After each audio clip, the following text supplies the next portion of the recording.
రేయ్ పద నాన్న.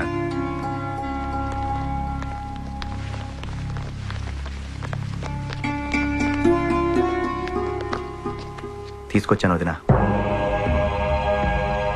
ఏం చెయ్యాలన్నా ఇక్కడే ఉండి చేయి శివ. సరే వదినా.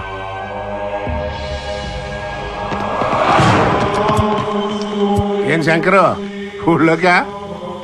చిన్న సెటిల్మెంట్ ఉందో చూసుకొని వస్తాను సార్. రా చెప్తా. కొన్నాళ్ళు ఈ సెటిల్మెంట్లో పోయి ఆపయ్యా బాబు. మీరు అక్కడ ఆగండా. ఆ ఆది విష్ణు గడికి తిక్క రేగిందనుకో, మంచి సెంటర్ చూసి నిన్ను ఎన్కౌంటర్ చేసేస్తాడు అన్నట్టు అసలు విషయం చెప్పడం మర్చిపోయా. ఎల్లుండి మంత్రి గారు పార్టీ మీటింగ్ అని మన బెదవాడు వస్తున్నాడు. నువ్వు మన అనుకున్న వాళ్ళందరినీ పోగు చేసి పెద్ద ఊరేగింపుగా ఆ మీటింగ్ వచ్చావనుకో, మంత్రి గారు షేక్ అయిపోతాడు. ఆ దెబ్బతో నేను హైదరాబాద్ వెళ్ళి పార్టీ ఆఫీసులో నీ గురించి పెద్ద మేపేస్తా.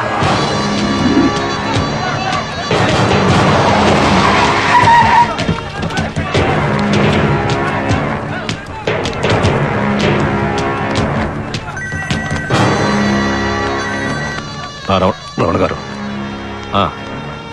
వెళ్తున్నా. శివ జాగ్రత్త, మిస్ అవ్వకూడదు.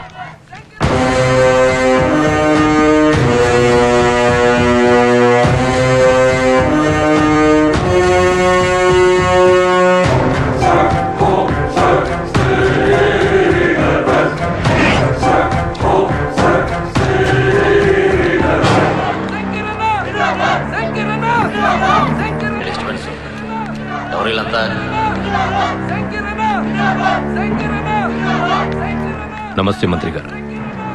రమణ గారు పంపించారు మిమ్మల్ని కలవమని, అందుకే వచ్చాను. బాగుందయ్యా, చాలా బాగుంది. రావణ్ చెప్పాడు. ఫాలోయింగ్ కూడా బాగానే ఉన్నట్టుంది. ఓసారి హైదరాబాద్ పార్టీ ఆఫీసురా, తీరిగ్గా కూర్చొని మాట్లాడుకుందాం.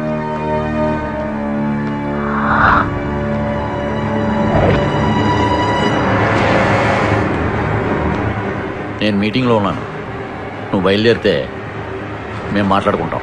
ప్లీజ్.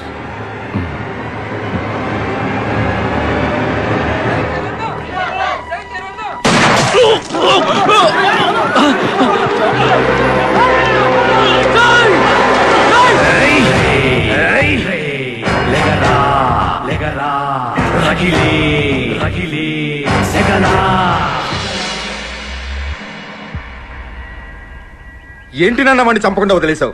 అదే డైరెక్ట్ గా గుండెల్లో కాల్చుంటే ఈ పాటికి చచ్చి చరిత్రలో కలిసి ఉండేవాడు నా కొడుకు. మంచి ఛాన్స్ మిస్ చేశావు నాన్న. కావాలని నేనే మిస్ఫైర్ చేశా.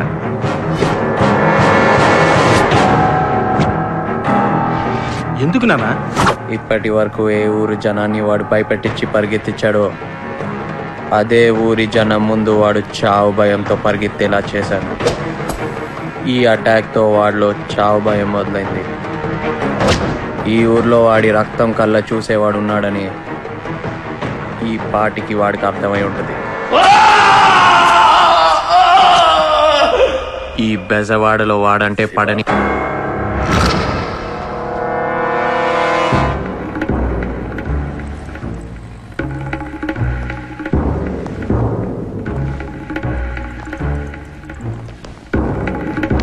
కూర్చోవచ్చా? కూర్చోండి.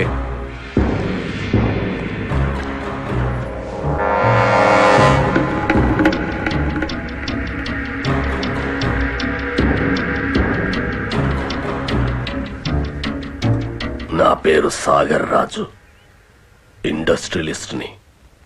నిన్ను కలవాలనొచ్చాను బాబు. నాతో నీకేం పని?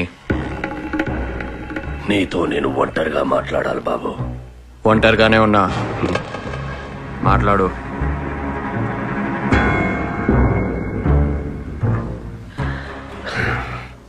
చూడు బాబు,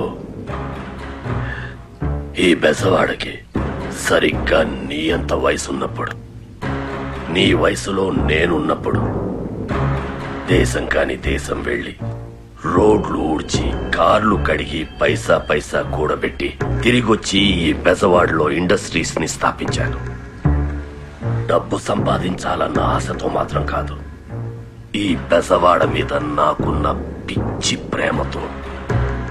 కానీ ఈ బెజవాడ ఆ శంకర్ గాడి చేతిలో ఉన్నాదని తెలిసాక తట్టుకోలేకపోయాను.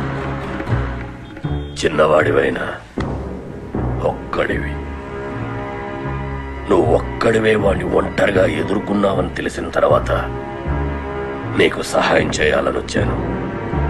అడుగు బాబు, ఆ శంకర్ గాడిని లేపేయడానికి నీకు ఏం కావాలో అడుగు.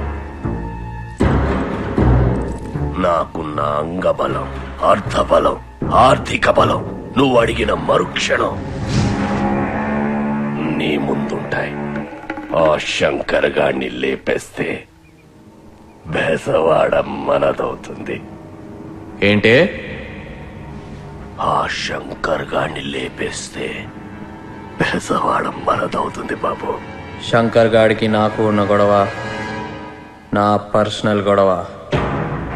అది నాకున్న దమ్ముని నమ్ముకుని పెట్టుకున్నాను తప్ప నీలాంటి వాడిచ్చే సొమ్ముని నమ్ముకుని కాదు. ఒక సింహం ఒక చిరుత పులిని వేటాడేటప్పుడు వాటి మధ్యలో అనవసరంగా నీలాంటి కుందేలు దూరితే విసిరే పంజ దెబ్బకి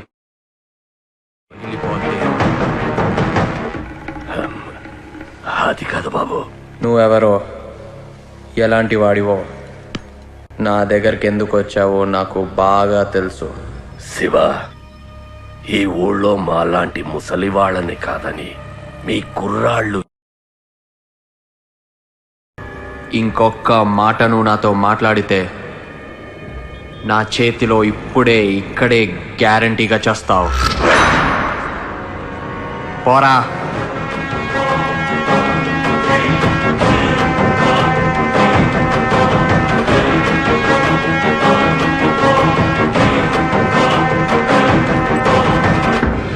వస్తాను బాబు.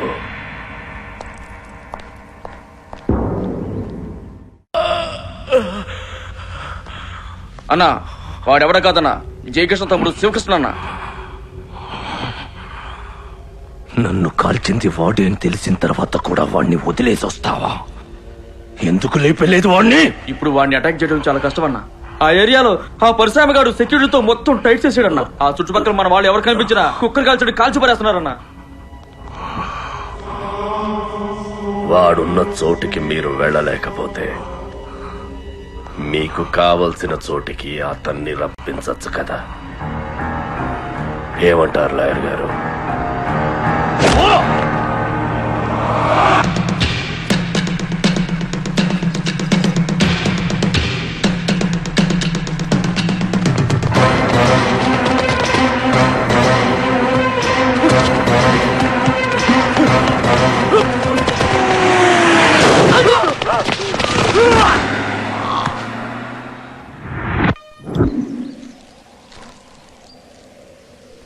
గీత,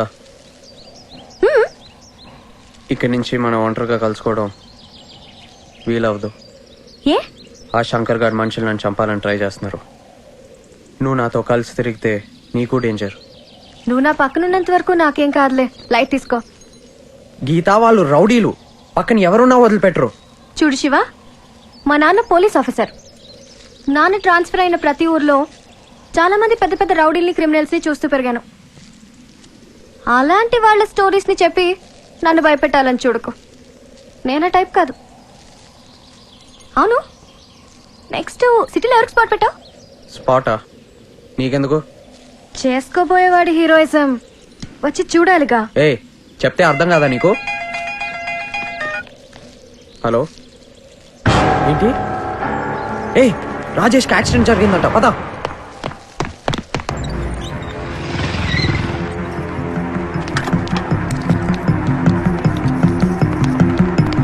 ఆపరేషన్ థియేటర్ ఎక్కడండి? అటు వెళ్ళండి.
శివ అంటూ పొద్దున్న లేచింది మొదలు నీ వెంటే తిరుగుతూ ఉండేవాడు. అలాంటిది అన్యాయంగా నా కొడుకుని చంపేశారే.